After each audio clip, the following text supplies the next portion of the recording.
that I'm running with Rengar mobility boots and I have 6 trophies on my trinket. That means that my lip is gonna be 125 more range than normal it is.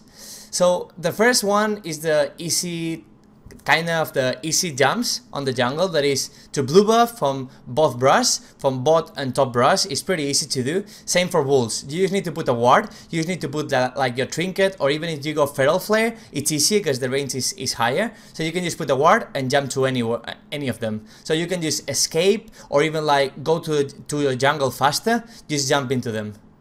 As you can see, red buff, blue buff, wolves and golems are pretty easy way to do this. The hardest one to start now. The first one is Drake. Drake is a bit hard because you have to come closer to the wall, and then before hitting the wall you have to jump. As you will see, after you leave the brush, you have like 1 second with the circle of your lip. As you can see, sometimes I even fail. Even I try so many times. You see right now the circle of the lip is pretty easy to see that the circle is still arrives to Drake, so you can jump to a Drake and do it or just run away from the enemies.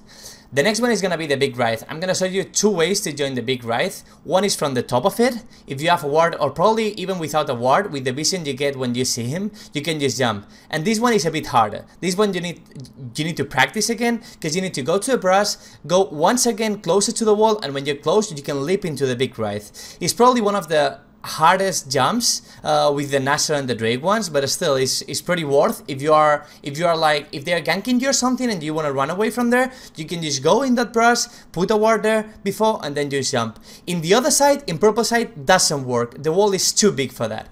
And then in the Nashor one, this is another one you have to practice a bit. You just put a ward, and from the back of Nashor you can just jump. Again, you go to the wall, and before the circle of the lip goes out, you can just jump into it. You need to practice a lot, because as it happening to Drake, so many times I fail. Like you can see right now, I'm gonna just go to the wall and I'm gonna fail.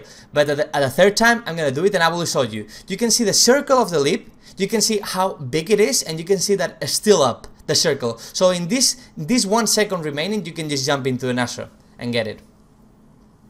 The next one is gonna be a couple of tricks with a teleport. With the teleport, you can instantly teleport, instantly stealth with your ultimate where you're teleporting.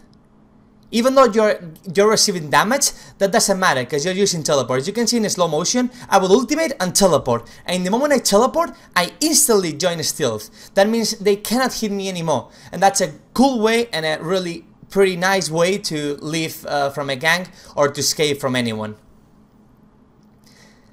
The second teleport trick I'm gonna explain is how to teleport and invisible at the same time. So when you end the teleport, you are there but invisible. You have to do it pretty fast, because when you click on the ultimate, you have like 1 second to go stealth. And this one is the last one. The last one is how to leap after a teleport. If you're in a brush, you will have 1 second to leap anywhere, to a hero, to a minion or whatever. I'm gonna show you once again how is the trick. So just right after the teleport, we still have that 1 second remaining to leap. This is the same as when we are in a brush and we want to leave and jump into a Drake, jump into Nashor, jump into the big Wraith. We still have that 1 second with the big circle of the leap to jump. So it's the same with a teleport. If you're in a brush and you TP, that's what you can get. And remember that every time you're Rengar, you need to get kills, you need to get assists, and you need to get trophies, because that's actually the way to hunt with Rengar.